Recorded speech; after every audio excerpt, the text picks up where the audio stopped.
Por favor, abra sua Bíblia no livro de João.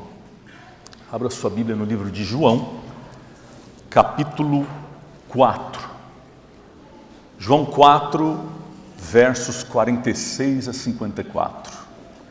E esse vai ser o texto que nós vamos analisar hoje pela manhã. Então, mantenha seu dedinho ali marcando esse texto, porque nós vamos analisar ele hoje aqui pela manhã, tá bom? João capítulo 4, versos 46 a 54. Posso ler? Na versão da minha Bíblia diz assim, usa essas palavras: dirigiu-se de novo a Caná da Galileia, onde da água fizera vinho. Ora, havia um oficial do rei, cujo filho estava doente em Cafarnaum. Tendo ouvido dizer que Jesus viera da Judéia para a Galileia, foi ter com ele e lhe rogou que descesse para curar seu filho, que estava à morte. Então Jesus lhe disse: porventura, não virdes sinais e prodígios, de modo nenhum crereis. Rogou-lhe o oficial: Senhor, desce antes que meu filho morra. Vai, disse Jesus, teu filho vive. O homem creu na palavra de Jesus e partiu. Já ele descia, quando seus servos lhe vieram ao encontro, anunciando-lhe que o seu filho vivia. Então indagou deles a que hora o seu filho se sentira melhor. Informaram: ontem, à hora 7ª, a febre o deixou. Com isto, reconheceu o pai ser aquela precisamente a hora em que Jesus lhe dissera: teu filho vive. E creu ele e toda a sua casa. Foi este o segundo sinal que Jesus fez depois de vir da Judéia para a Galileia. Esse é o texto que nós vamos analisar hoje. Nesse texto a gente entende que Jesus estava começando o seu ministério. O texto diz que esse era o segundo milagre que Jesus tinha feito. O texto começa dizendo que Jesus estava indo de Caná da Galileia, onde ele tinha realizado o primeiro milagre dele, que tinha acontecido numa festa de casamento. Nesse momento, as notícias a respeito dele já começavam a se espalhar na velocidade da fofoca. Você sabe que a velocidade da fofoca é uma velocidade um pouco superior à velocidade da luz, né? Jesus já estava se tornando conhecido, já tinha transformado a água em vinho, já tinha expulsado os cambistas do templo, tinha atraído multidões com os seus ensinos. As pessoas já estavam começando a conhecer ele, ou pelo menos já tinham ouvido falar nele. Então a Bíblia diz, no relato que a gente leu, que na cidade de Cafarnaum havia um homem que era um oficial do rei. Ele não somente trabalhava para o rei, entenda isso, ele era um oficial do rei. Em algumas Bíblias em inglês, a palavra que o texto usa para se referir a esse nome é nobleman, que traduzindo quer dizer um homem nobre. Ele não era um empregado comum, um empregado qualquer.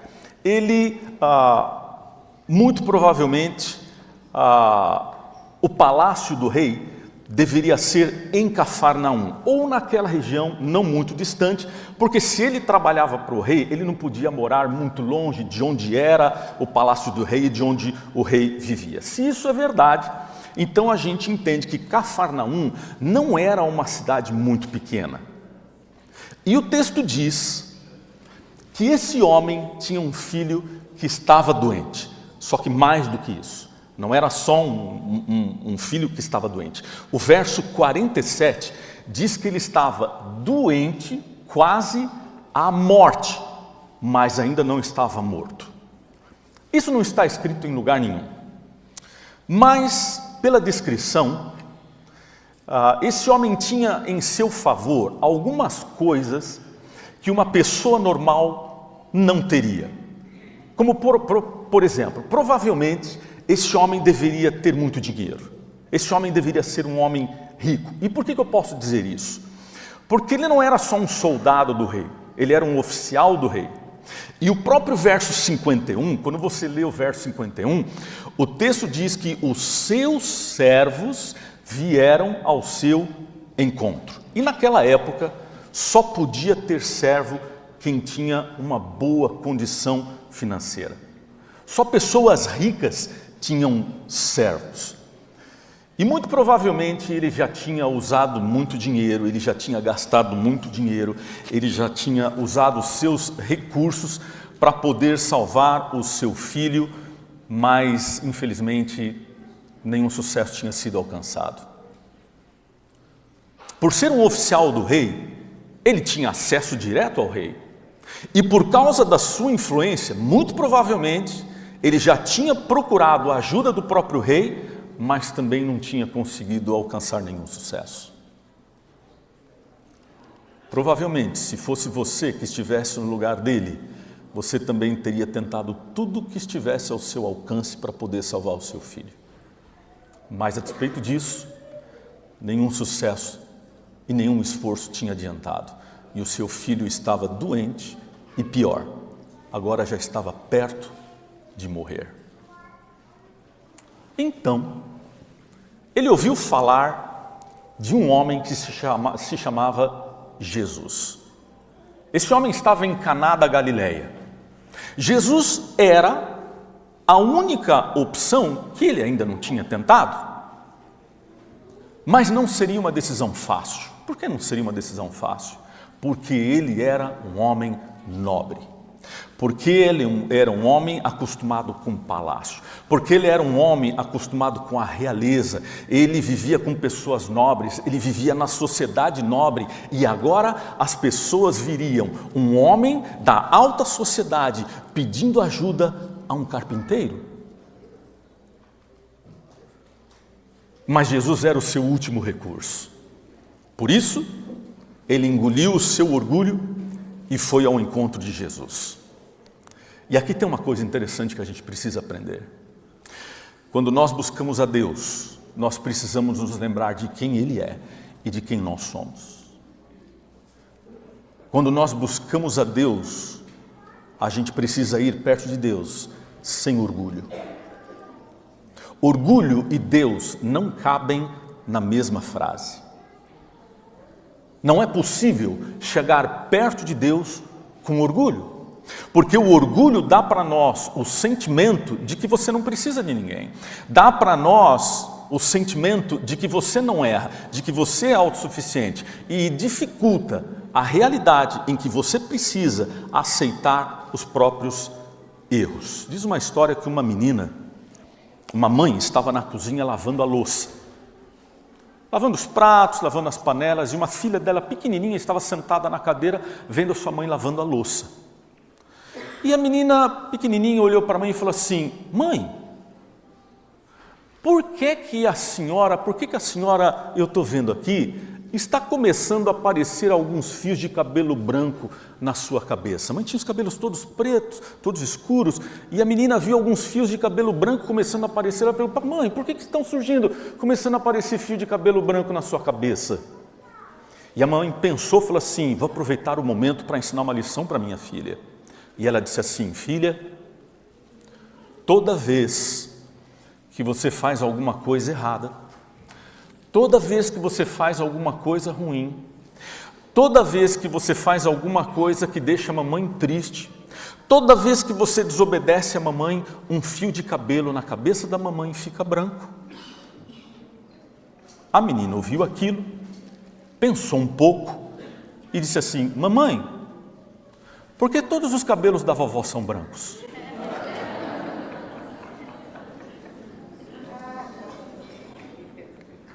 O orgulho não deixa a gente considerar que a gente erra também.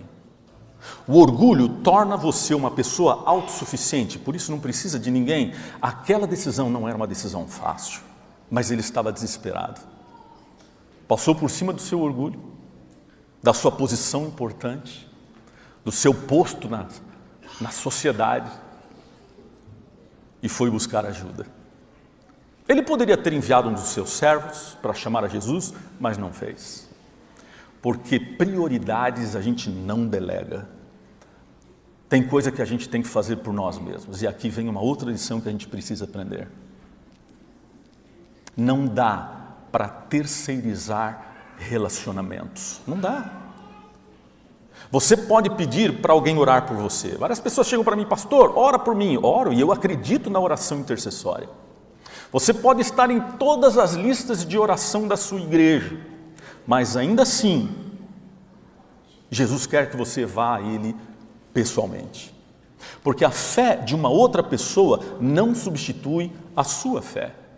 Uma necessidade pessoal requer oração pessoal. Porque a oração de uma pessoa não vai substituir o seu relacionamento com Deus. Jesus não poderia transformar a vida desse homem se ele não tivesse ido lá pessoalmente. E se você não foi pessoalmente, se você não for pessoalmente, você não pode ser abençoado. Quem vai ser abençoado é quem foi, porque nada se compara a estar na presença de Deus. Mas de qualquer forma, ele sentiu que ele tinha que fazer alguma coisa, tinha que fazer rápido e tinha que ser ele mesmo. Uma coisa ele tinha certeza, ele não ia ficar sentado ao lado da cama do seu filho, esperando sem fazer nada e vendo o seu filho morrer. Sabe o que ele fez? A Bíblia diz que ele pegou as suas coisas e viajou 24 milhas. São 38 quilômetros para encontrar Jesus, e que naquela época representava meio dia de viagem. Pegou as suas coisas e foi. Note um detalhe interessante aqui. Note um detalhe interessante. Foi o problema que ele estava enfrentando que o levou a Jesus.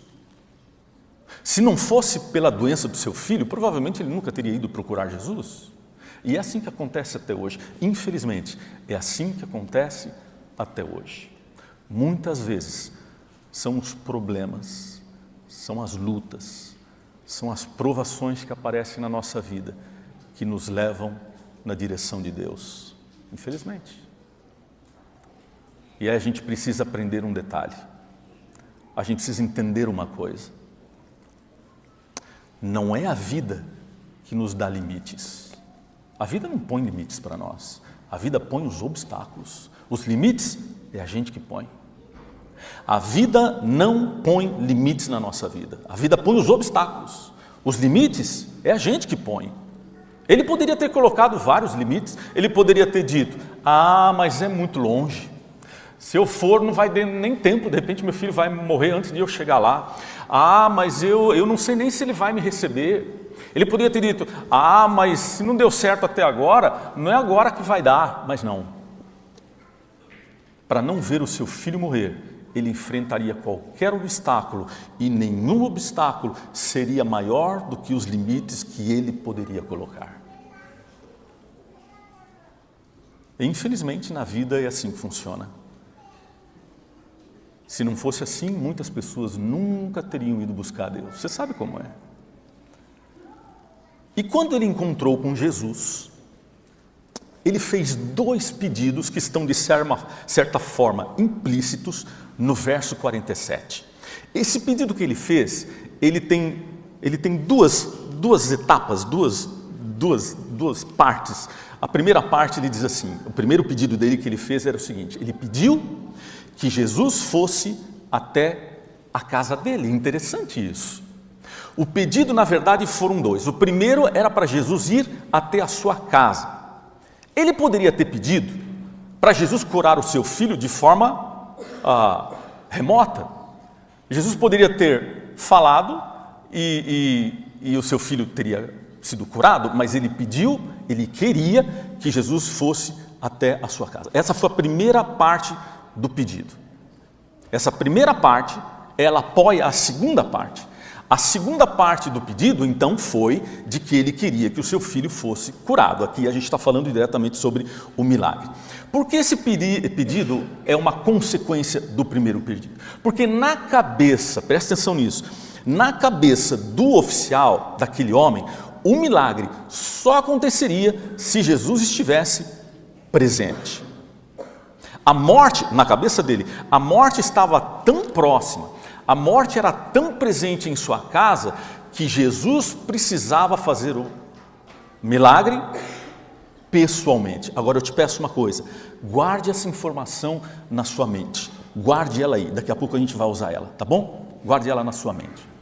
A resposta que Jesus deu para ele, foi uma resposta assim que quando a gente lê, a gente fala assim, nossa, que estranho, por que será que ele falou isso? A gente tem a impressão de que essa resposta, em certo ponto, ela foi um pouco rude. Olha o verso 48, o verso 48, Jesus diz assim, se porventura não virdes sinais e prodígios, de modo nenhum crereis. A impressão que a gente tem é que Jesus está falando com o oficial, mas na verdade ele não estava falando só com o oficial, ele estava falando com o oficial, mas o recado também era para a multidão. E por que eu posso falar isso? Porque o verbo virdes está no plural. O verbo virdes está no futuro do subjuntivo, vós virdes. Se fosse no singular seria tu vires. E também o verbo crer também está no plural. Crereis está no futuro do presente do indicativo simples. Vós crereis. Se fosse no singular seria tu crerás. Os dois verbos estão no plural. Brazilian Temple também é aula de português, né? Os dois verbos estão no plural. O recado não era só para ele, o recado era para a multidão. E eu digo mais uma coisa, o recado estava no plural, porque o recado é para você e para mim também. Porque essa é a essência da fé. É você crer antes de ver, é você crer antes de receber, é você crer antes de ter. E quando o oficial pediu a Jesus pelo milagre, a multidão estava ali somente para ver o que Jesus ia fazer. Eles estavam só esperando para ver o milagre. Talvez alguns deles, muito provavelmente, vários deles, não tinham visto o primeiro milagre que foi no casamento, porque não tinham sido convidados para o casamento. Mas agora eles estavam ali esperando para assistir o espetáculo, eram curiosos, o recado foi para eles também. E aí no verso 49, o oficial insistiu mais uma vez, ele já tinha feito o pedido, e aqui no 47, e no verso 49, ele insiste mais uma vez. Eu te pergunto, por que ele insistiu? Sabe por que ele insistiu? A vida não nos dá os limites, ela nos dá os obstáculos. Os limites quem é que põe? É a gente que põe. Por isso ele insistiu. E no verso 49 ele disse assim, Senhor, por favor, desce antes que meu filho morra. O problema na sua casa ainda existia, a situação ainda não tinha sido resolvida, e não é possível que ele tinha vindo até ali, tão perto, por nada. Sabe, já parou para pensar, se alguém te perguntasse assim, qual é a palavra mais triste que existe no mundo? Sabe qual é a palavra mais triste que existe no mundo? A palavra mais triste que existe no mundo é a palavra quase. Quase é a palavra mais triste que existe no mundo. Eu quase consegui. Ela quase sobreviveu. Eu quase cheguei. Ela quase resistiu. Eu quase falei. Eu quase venci. Ele quase aceitou.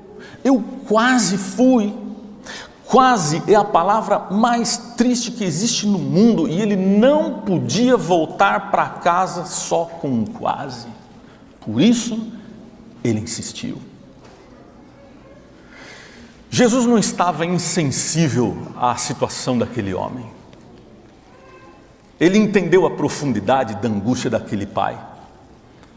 E sabe o que Jesus fez? A resposta de Jesus está no verso 50. E essa resposta é fantástica. Ele disse: vai, 3 palavras, teu filho vive. Deixa eu te dizer uma coisa. Pega de volta aquela informação que eu pedi para você guardar. Aquela informação de que o oficial queria que Jesus fosse à sua casa e Jesus não foi. Lembra dessa informação? Muito bem. Se fosse eu, ou se fosse você aqui nessa altura, eu já ficaria chateadinho. Como assim? Chamei ele para vir na minha casa e ele não foi. Deixa eu te lembrar uma coisa. Para Jesus vencer a morte e tudo que ela traz, ele só precisa falar. Preste atenção num detalhe. No começo de tudo, quando nada existia e quando tudo ainda era sem forma, vazio, quando nada existia, Jesus só precisou falar e tudo apareceu. Era só Jesus falar e a vida aparece. Era só Jesus falar de novo e a morte deixaria de existir. Para Jesus, falar somente é o suficiente para destruir a morte ou para trazer a vida. Observe um detalhe aqui, um outro detalhe. Quando Jesus olhou para ele, Jesus não disse vamos. Jesus disse vai. Antes ele tinha usado o plural, porque o recado era para a multidão. Agora ele usa o singular. Ele diz assim: você vai. Aqui dá a entender que o oficial acreditava que o milagre iria acontecer, mas que Jesus precisaria estar lá. Ele não acreditava que Jesus poderia fazer o milagre à distância. Só que a partir desse momento, Jesus estava colocando ele numa encruzilhada. Interessante isso. Jesus estava, você notou isso?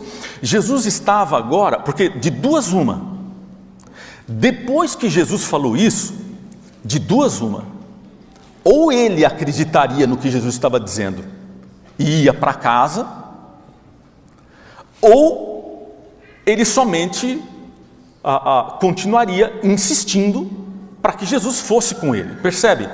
Que agora Jesus está fazendo uma espécie de um teste de fé, um teste de obediência. E assim, a maior contradição do mundo é alguém dizer que tem fé, mas que não obedece. Essa é a maior contradição do mundo, não tem como. Tem gente que diz que tem fé, mas não quer obedecer. Tem gente que acha que só fé é suficiente, diz que tem fé, mas não quer fazer a vontade de Deus. Tem muita gente espalhada nas igrejas por aí, pode ter até alguém aqui hoje que pense assim, mas não existe isso. A fé, ela vem acompanhada com obediência. E parece que nesse momento, se ele acreditava em Jesus, ele teria que obedecer o que Jesus estava dizendo para ele fazer. E agora? Porque ele não viu o milagre. Para nós hoje isso aqui é muito fácil. Para nós hoje é muito intenso, porque a gente olha e fala assim, mas como é que ele não obedeceu? Era Jesus, eu obedeceria, lógico, mas naquela época era um homem que fez apenas o segundo milagre, era apenas alguém que as pessoas estavam falando sobre ele. No verso 50, a Bíblia diz a reação dele, no verso 50 a Bíblia diz assim, que ele creu nas palavras de Jesus e partiu. Toda a sua dependência agora estava repousada em 3 palavras: teu filho vive. Mas pensa só, se eu fosse ele, ou se você fosse ele, eu ficaria pensando assim: vive mesmo? Porque eu não vi, que provas eu tenho de que, quem é esse homem? Estão dizendo que ele, mas será que meu filho vive mesmo? Eu não estou vendo, será que é verdade? E eu imagino a luta dentro do coração daquele homem naquela viagem de volta para casa. Eu imagino a aflição daquele homem naquela viagem que duraria mais 12 horas de volta para sua casa. Se fosse hoje, um empregado seu já teria mandado uma mensagem de texto, né? Alguém já teria postado uma foto nos stories do filho dele, mas na época não era assim. Na época só havia a expectativa. Ele teria ou sim, ou ele ficaria só com o quase. E o caminho de volta para casa não foi fácil. Eram 24 milhas e uma promessa. Muito provavelmente, esse oficial era um homem bom, era um homem amado pelos seus servos. E sabe por que eu posso dizer isso? Porque no verso 51, diz que quando o menino foi curado, os seus servos saíram ao encontro dele. Eles não podiam esperar que ele chegasse de volta em casa. Eles viajaram para encontrar o chefe, o oficial, no caminho. E há um detalhe muito interessante aqui.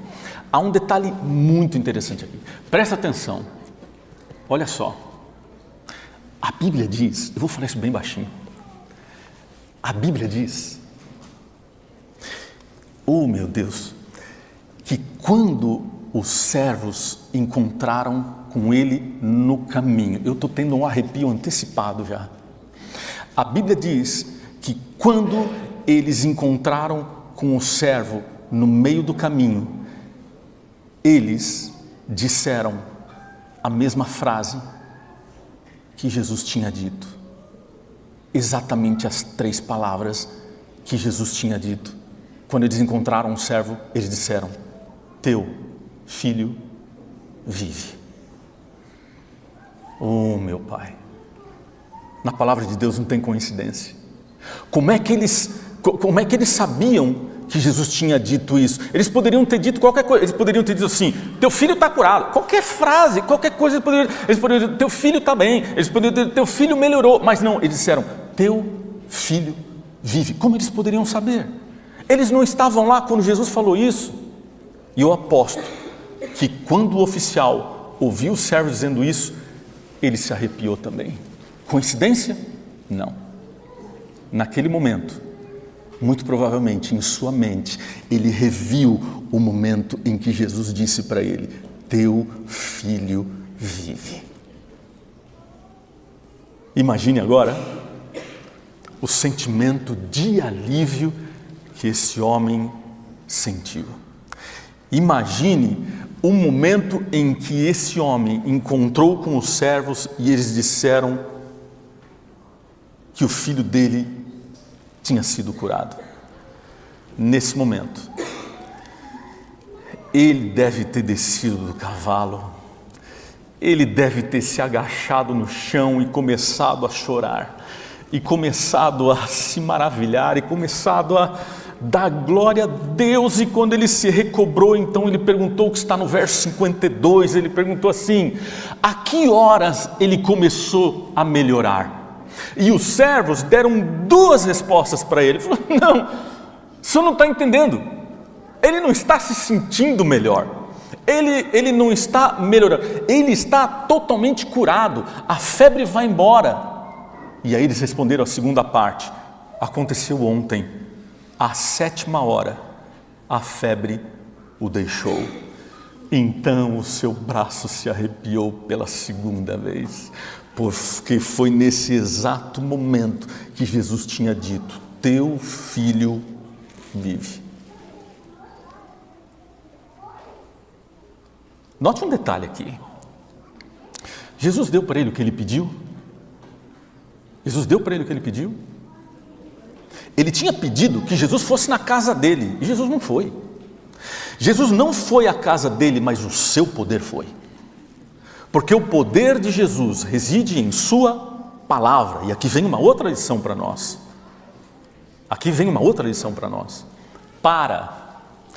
Para de dizer para Deus como Ele deve resolver os seus problemas. Para de dizer para Deus o seu problema e dá para Ele a solução. Você tem uma necessidade?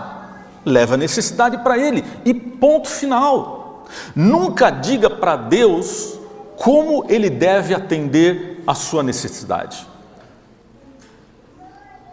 Porque o problema é que quando a gente diz para Ele como Ele deve agir, e em sua sabedoria Ele sabe que a forma de resolver é outra, você fica chateadinho com Ele, você fica decepcionado com Ele.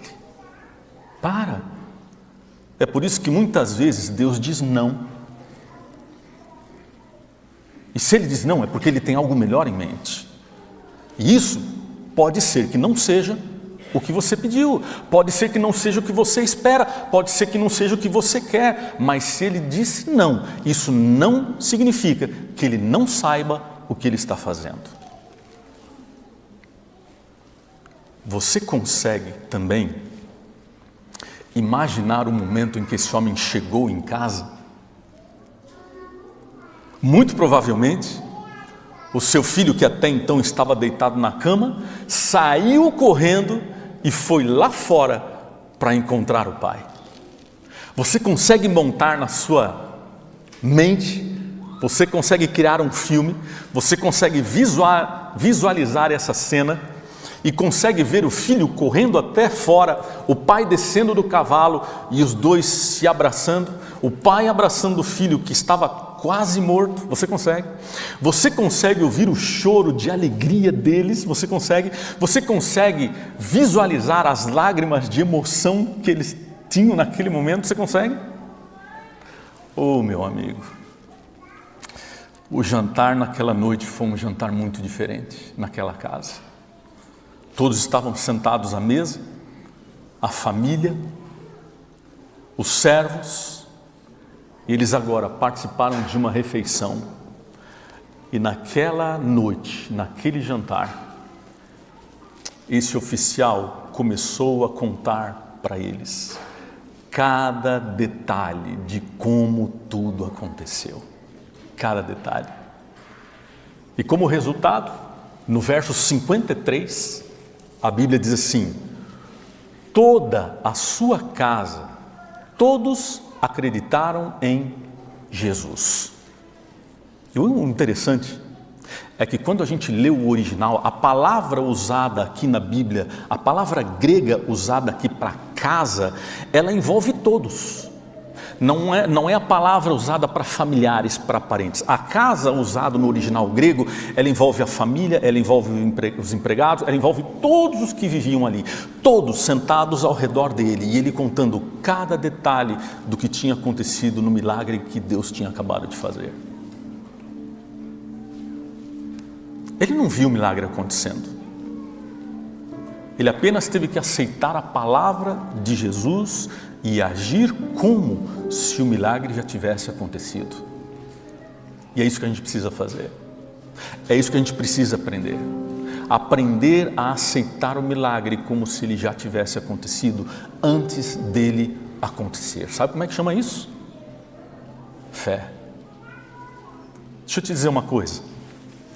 E eu quero te chamar a atenção para algo muito interessante aqui. Porque isso aqui não acontece normalmente. Isso é raro de acontecer. Mas, presta atenção. Mas esse milagre aqui é um dos poucos milagres relatados na Bíblia onde Jesus revela, onde Jesus demonstra os seus 3 pontos mais fortes do caráter divino. Nesse relato aqui, Jesus mostrou que Ele é um Deus onisciente, que sabe tudo. Porque como é que ele sabia onde aquele homem morava se ele não foi? Como é que ele poderia saber qual era a casa desse homem se ele não foi lá? Como é que ele poderia saber quem era o filho dele? Como é que ele poderia saber se ele não fosse um Deus que sabe tudo? E se ele sabe tudo, ele sabe o que você sente também. Ele sabe o que você está passando também. Nesse milagre, Jesus também mostrou que Ele é um Deus onipresente, que está em todos os lugares. Porque o homem precisava de um milagre. Nada tinha funcionado. Ele pode não ter sido feito do jeito que ele esperava. E talvez não na hora que ele esperava. Mas foi do melhor jeito. Jesus curou sem precisar estar lá. Porque o poder de Jesus está em todos os lugares. E Ele mostrou que Ele é um Deus onipotente. Ele pode fazer tudo. E se Ele pode fazer tudo, se Ele pôde fazer tudo para aquele homem e para aquele filho, Ele pode fazer para mim e Ele pode fazer para você também. E sabe o que é interessante? Deixa eu te falar de mais um detalhe. Olha que coisa incrível. Essa história, por incrível que pareça, começou falando sobre um homem que servia um rei e terminou falando de um rei que servia um homem. E dessa forma, através dessa história, Jesus deu o maior exemplo de como funciona o reino de Deus. No reino de Deus, não há diferença entre servos e reis. No reino de Deus, todos servem. Normalmente as pessoas pensam que quem é menos importante deve servir e que quem é mais servido, mais importante, deve ser servido. Mas pensa numa coisa aqui comigo. Em uma empresa, em um escritório, até na Casa Branca, só tem uma pessoa que tem chave de todas as salas. Quem é? Sabe quem? O zelador. Só o zelador tem chave de todas as salas. Interessante isso. A pessoa que geralmente é considerada de menor importância é a única que tem todas as chaves, que tem acessos a todos os lugares. E ele tem todas as chaves, sabe por quê? Porque o papel dele é servir, assim que é o reino de Deus. Ninguém vai questionar um zelador se ele está na sala do presidente, ninguém questiona. Ninguém vai questionar o zelador se ele estiver no quarto do rei, ninguém questiona, sabe por quê? Porque o seu papel de servir dá para ele autoridade para ter as chaves e para ter acesso. No reino de Deus é assim. E a gente volta lá no começo. É de pessoas assim que fazem parte do reino de Deus. É de pessoas que vivem para servir. É de pessoas que vivem para dar, para oferecer, que dão móveis, que mandam dinheiro, que entendem que importância não faz parte do reino de Deus. Há uns quase 10 anos, quando eu mudei para os Estados Unidos aqui, e eu fui morar na casa que eu moro hoje, aconteceu uma coisa muito estranha, estranha para a nossa realidade, estranha para a nossa cultura, diferente para a nossa cultura. Quando eu mudei para a casa que eu moro, um dia eu estava na calçada, e a vizinha que morava do outro lado da rua, mas não em frente, do lado esquerdo assim, meio perpendicular, ela atravessou a rua e veio falar comigo.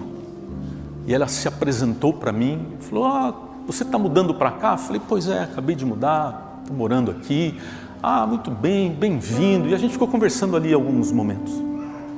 Aí numa altura da nossa conversa ela falou assim: espera só um pouquinho, deixa eu ir lá em casa pegar um negócio e eu já venho. Eu falei: tá bom. Fiquei esperando ali na calçada. E ela foi até a casa dela e voltou com isso aqui, ó. Um envelope com as chaves da casa dela dentro do envelope. E ela chegou para mim e falou assim: olha, eu queria que você tivesse as chaves da minha casa. O envelope está lacrado. O nome dela é Nancy. Está aqui o nome dela, Nancy, e os telefones. E ela me deu as chaves da casa dela. Está aqui guardado comigo. O papel já está meio amarelado. São 10 anos que eu tenho esse envelope. Eu nem sei se ela lembra mais disso. Eu nem sei se ela já trocou as fechaduras da porta da casa dela. Eu não sei. Mas um dia eu vou chegar para ela e dizer assim: Nancy, aqui estão as tuas chaves. Eu não sei como é que ela vai reagir, porque eu não sei se ela realmente lembra disso. Mas o reino de Deus é assim. No reino de Deus, Jesus chegou para Pedro e disse assim: eu vou dar para você as chaves do reino. E as chaves do reino pertencem àqueles que servem. Nas chaves que dão acesso a esse reino, servos e reis têm o mesmo valor, têm a mesma importância. E aí, você quer fazer parte desse reino?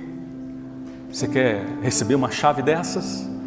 Um dia Jesus vai entregar a sua chave. Chave que abre portas de um reino onde não haverá morte. Esse é o reino de Deus. Você quer fazer parte dele? Esse é o reino que eu quero fazer parte.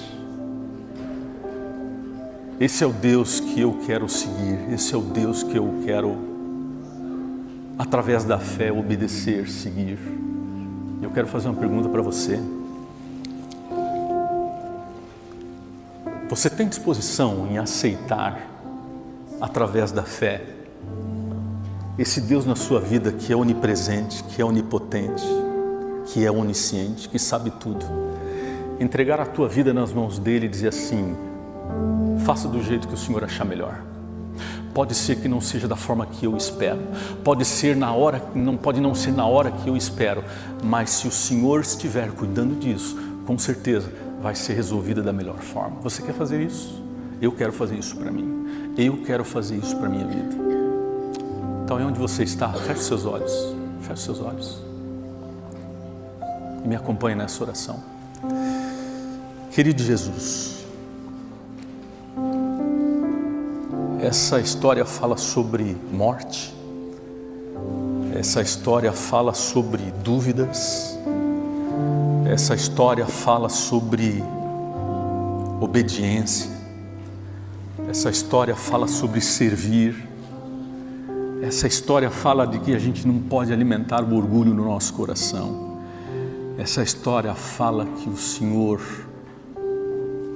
é um Deus que está vivo, que nos ama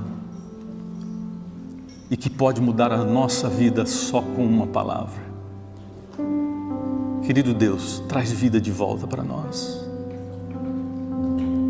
Queremos crer pela fé que a Tua palavra transforma, que a Tua palavra traz vida.